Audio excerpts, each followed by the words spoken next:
পাকিস্তানের কবরের একটা বাস্তব ঘটনা শুনলে গা শিউরে উঠবে। একজন কৃষক মানুষ প্রতিদিন কাজ করবার জন্য মাঠে যেতেন। গরিব মানুষ কৃষি কাজ করবার জন্য মাঠে যায় প্রতিদিন। তো একদিন সকালবেলা কৃষি কাজ করবার জন্য মাঠে যাবে, বিবিকে বলল, বিবি আমি আজকে দুপুরবেলা বাড়িতে আসবো না, আমার খাবারটা তুমি জমিতে পাঠিয়ে দিও। আমরা আগে দেখেছি আমাদের দাদারা যখন জমিতে কাজ করত তখন আমাদের দাদিরা মানুষদেরকে দিয়ে দুপুরে খাবার পাঠিয়ে দিত। এই রকমই আল্লাহর বান্দা মাঠে কাজ করে বিবিকে বলল, বিবি আজকে দুপুরবেলা আমি আসতে পারবো না, আমার কাজ বেশি, দুপুরবেলা কাউকে দিয়ে খাবারটা তুমি আমাকে জমির মধ্যে পাঠাইয়া দিও। বিবি তখন বলল, ঠিক আছে আপনি টেনশন করবেন না, দুপুরবেলা কাউকে দিয়ে আমি আপনার খাবারটা জমির মধ্যে পাঠাইয়া দিব। ওই আল্লাহর বান্দা কাজ করবার জন্য জমিতে চলে গেল। ওই আল্লাহর বান্দা কাজ করতে করতে দুপুর হয়ে গেল। দুপুরবেলা যখন আজান শুরু হয়ে গেল, আল্লাহর বান্দা কাজ বন্ধ করে দিল। আল্লাহর বান্দা ওযু করলো, মনে মনে চিন্তা, ওযু করে নামাজটা আদায় করি, ততক্ষণে খাবারটা চলে আসবে, খাবারটা আসলে খাবারটা খাবো, এরপরে আবার কাজ শুরু করব। ওই আল্লাহর বান্দা নামাজের মধ্যে দাঁড়াইয়া যায়, কিন্তু এখনো পর্যন্ত খাবার আসতেছে না। ওই আল্লাহর বান্দা অপেক্ষা করতেছে, খাবার আসে না। আবার চিন্তা ভাবনা করলো, মনে হয় আমার বিবি খাবার পাঠাইবার মতো কাউকে পায় নাই। ওই আল্লাহর বান্দা আমার কাজ শুরু করে দিল। আবার কাজ লম্বা কাজ করতে করতে আসরের সময় চলে এলো। ওই আল্লাহর বান্দা মনে মনে চিন্তা করে, আসরের আজান হয়ে গেল, নামাজটা আদায় করি, নামাজটা আদায় করিয়ে বাড়িতে চলে যাব। ওই আল্লাহর বান্দা আসরের নামাজ আদায় করবার জন্য ওযু করলেন। ওযু করবার পরে ওই আল্লাহর বান্দা নামাজের মধ্যে দাঁড়াইয়া গেল। নামাজ পড়তেছিল নতুন একটা কবরস্থান, কবরস্থানের পাশে। ওই আল্লাহর বান্দা যখন সেজদায় গেল, হঠাৎ করে মাটির ভিতরে আওয়াজ শুনতে পায়, মায়ে জিন্দা হু মুঝকো কবর সে নিকালো। ওই পাকিস্তানি আল্লাহর বান্দা আশ্চর্য হয়ে গেল, কি রে মাটির নিচ থেকে কি আওয়াজ দেয়, মায়ে জিন্দা হু মুঝকো কবর সে নিকালো। ওই আল্লাহর বান্দা আবারও সেজদায় গেলেন, আবারও আওয়াজ, মায়ে জিন্দা হু মুঝকো কবর সে নিকালো। এমন একবার নয়, দুইবার নয়, যতবার সেজদা দিলেন মাটি থেকে আওয়াজ, মায়ে জিন্দা হু মুঝকো কবর সে নিকালো। ওই আল্লাহর বান্দা সালাম ফিরাইয়া এবার কান ভালো করিয়া দিছে। কানটা দিয়া মনে মনে চিন্তা করে, দেখি তো কিসের আওয়াজ শোনা যায়।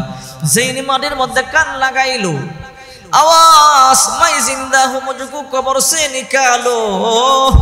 ওই আল্লাহর বান্দা এবার শিওর হয়ে গেল, নিশ্চয়ই পাশে যেই কবর, এই কবরের লাশটা জিন্দা আছে, এখনো পর্যন্ত মরে নাই। ওই আল্লাহর বান্দা দৌড়ে গ্রামে গেল। গ্রামে গিয়া বলে, হে আল্লাহর বান্দারা, কয়েকদিনের মধ্যে, দুই একদিনের মধ্যে তোমাদের কেউ মারা গেছে কিনা? বলে, কেন? বলে, ওই যে নতুন কবরটা দেখতেছো, আমি এই কবরের পাশে নামাজ পড়তেছিলাম, আমি মাটির মধ্যে আওয়াজ পাইলাম, মায়ে জিন্দা হু মুঝকো কবর সে নিকালো। বলে, তাই নাকি? বলে, হ্যাঁ। কি বলো? ও আল্লাহর বান্দারা, বিশ্বাস না করলে আপনারাও চলেন। সবাই বলল, ঠিক আছে চলো। এলাকার যুবকেরা সবাই চলে আসলো। সবাই মাটির মধ্যে কান লাগাইয়া কি আওয়াজ শুনে, মায়ে জিন্দা হু মুঝকো কবর সে নিকালো। ওই আল্লাহর বান্দা বলে, এই কবরে কি তোমাদের কোনো লাশ দাফন করা হয়েছে? বলে, হ্যাঁ, দুই একদিন আগে আমাদের একটা মহল্লার একটা মেয়ে মারা গেল, তাকে এই কবরের মধ্যে দাফন করা হলো। বলে, নিশ্চয়ই সে কবরের মধ্যে জিন্দা আছে, তোমরা কবর খনন করিয়া লাশটা বের করো, দেখো তো জিন্দা আছে কিনা। এলাকার লোকেরা বলে, আমরা আলেমদের সাথে পরামর্শ করব, দেখি ওলামায়ে কেরামরা কি সিদ্ধান্ত দেয়। আলেমদের সাথে পরামর্শ করলেন। ওলামায়ে কেরাম বলে, আমরাও কান পাতিয়ে শুনিয়া লই।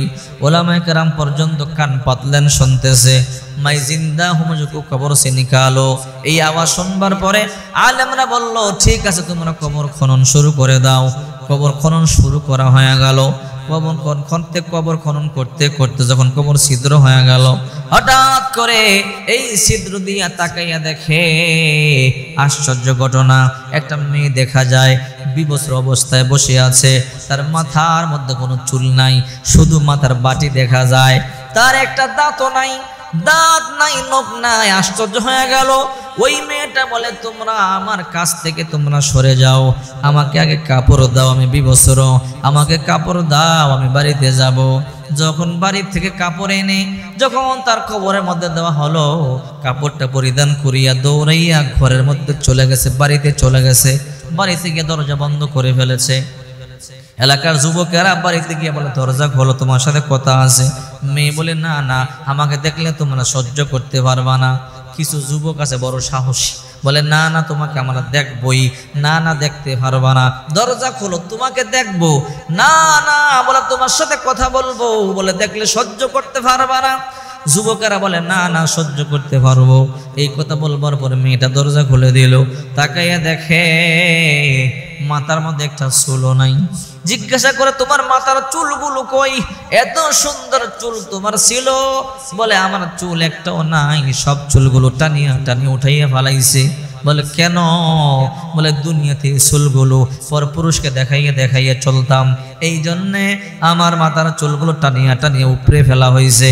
দেখি তোমার দাঁতগুলো, দেখে একটা দাঁতও নাই, তোমার দাঁতগুলো কই? বলে, আমার দাঁতগুলো টানিয়া টানিয়া খোলা ফেলা হয়েছে। বলে, কেন? বলে, এই দাঁত দেখাইয়া দেখাইয়া হাসি দিতাম আর যুবকদেরকে পাগল করতাম, এই জন্যে আমার দাঁতগুলো টানিয়া টানিয়া খোলা হইয়াছে।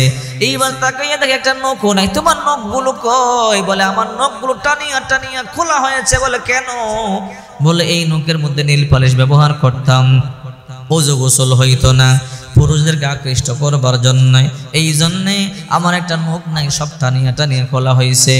রাসূল করিম সাল্লাল্লাহু আলাইহি ওয়াসাল্লাম বলেন, নিসাউন কাসিয়াতুন আরিয়াহ মুমিলাতুন মাইলাতুন রুসুহুন্না কাসনিমাতিল বুখতিল মাইলা লা ইয়াদখুলনাল জান্নাতা ওয়া লা ইয়াজিদনা রিহাহা। শেষ জামানার মধ্যে এমন কিছু নারী হবে, বস্ত্র পরিহিতা কিন্তু উলঙ্গ। এমন নারী হবে, কাপড় পরবে কিন্তু উলঙ্গ মনে হবে। রাসূল বলেন, মুমিলাতুন মাইলাতুন, তারা পুরুষদেরকে আকৃষ্ট করবে, নিজেরাও পুরুষদের প্রতি আকৃষ্ট হবে। কাসনিমাতিল বুখতিল মাইলা, উটের কুজের মতো আলগা চুল লাগাইয়া খোপা বাঁধবে, মডার্ন করে চলবে, যুবকদেরকে আকৃষ্ট করবে। লা ইয়াদখুলনাল জান্নাতা ওয়া লা ইয়াজিদনা রিহাহা, তারা তো জান্নাতে যাবেই না, জান্নাতের সুঘ্রাণ পর্যন্ত পাবে না। নবী বলেন, জান্নাতের 500 বছর দূরেও জান্নাতের সুঘ্রাণ পাওয়া যাবে, আর এই নারীরা জান্নাতে যাবেই না, সুঘ্রাণ পর্যন্ত পাবে না। এবার ওই মেয়েকে দেখার পরে সব আশ্চর্য হয়ে গেল। মেয়েটা এই কথাগুলো বলবার পরে বলে, তোমরা সরো, আমি আবার কবরের মধ্যে চলে যাই। মেয়েটা আবার দৌড়ে কবরের মধ্যে চলে গেল। কবরের মধ্যে শুয়ে আবার মুহূর্তের মধ্যে তার ইন্তেকাল হয়ে গেল। সবাই দাফন করে দিল। ওলামায়ে কেরামরা বলল, তোমরা দাফন করে দাও, মেয়েটা মারা গেল। কিছু কিছু কবরের মধ্যে বাস্তব ঘটনা ঘটে, যা মানুষদেরকে সতর্ক করবার জন্য আল্লাহ তাআলা দেখায়। বাস্তব ঘটনা কিন্তু পাকিস্তানে ঘটে গেল। ও ভাইয়েরা, আমাদের বাংলাদেশের মধ্যেই আমরা দেখেছি অনেক কবরের মধ্যে দাও দাও করে আগুন জ্বলতে।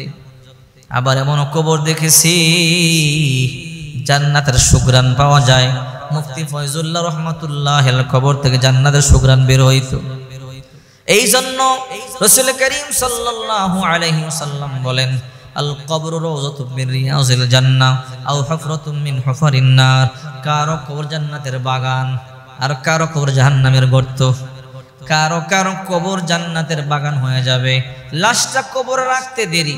রাসূল করিম সাল্লাল্লাহু আলাইহি ওয়াসাল্লাম বলেন, ওয়াইফসাহু লাহু কবরুহু ৭০ যিরআ, মুহূর্তের মধ্যে কবরটা চতুর্দিকে ৭০ হাত প্রশস্ত হয়ে যাবে।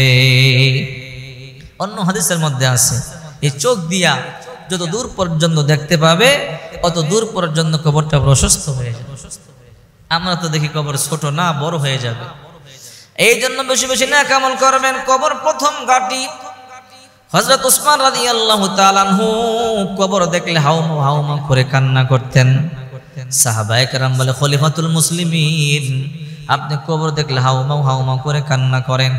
উসমান রাদিয়াল্লাহু তাআলা আনহু বলতো, ও সাহাবীরা, এই কবর হইল প্রথম ঘাঁটি, এমন কেউ নাই কবরে না গিয়া পারবে। সবাইকে যেতে হবে। রাজাকেও যেতে হবে, প্রজাকেও যেতে হবে, ফকিরকেও যেতে হবে, ধনীকেও যেতে হবে, শিক্ষিতকেও যেতে হবে, অশিক্ষিতকেও যেতে হবে। এই কবর যার সাথে ভালো ব্যবহার করবে, প্রত্যেকটা গাড়িতে তার সাথে ভালো ব্যবহার করা হবে। আর এই কবরে কেউ ধরা পড়ে গেলে প্রত্যেকটা জায়গার মধ্যে ধরা পড়ে যাবে। আহারে আমি ওসমান বড় ভয় করি, যদি আমি কবরের মধ্যে ধরা পড়ে যাই, আমার মতো পোড়া কপালা আর কি আছে। চিন্তা করে দেখেন, খলিফাতুল মুসলিমিন জিন্নুরাইন রাসূলুল্লাহ সাল্লাল্লাহু আলাইহি ওয়াসাল্লাম দুটি কন্যাকে বিবাহ করেছিলেন। পৃথিবীর মধ্যে নবীদের পরে সবচেয়ে দামি 1 নম্বর হযরত আবু বকর, 2 নম্বর ওমর, 3 নম্বর ওসমান। জান্নাতের সার্টিফিকেট প্রাপ্ত সাহাবী, অত জান্নাতের সুসংবাদ প্রাপ্ত সাহাবী হওয়ার পরেও জাহান্নামের ভয়ে এমনি কাঁদতে পারলে আমাদের কি করা উচিত? আমরা ঘন্টায় ঘন্টায় গুনাহ করি, মিনিটে মিনিটে গুনাহ করি, সেকেন্ডে সেকেন্ডে গুনাহ করি। আমাদের তো 24 ঘন্টা তওবার মধ্যে লেগে থাকা উচিত। এই জন্য সব সময় কান্নাকাটি করবেন, চোখের পানি ফেলে আল্লাহর দরবারে তওবা করবেন। চোখের পানি ফেলে যদি আল্লাহর দরবারে তওবা করতে পারেন, তাহলে আল্লাহ পাক রব্বুল আলামিন ক্ষমা করে দিবে।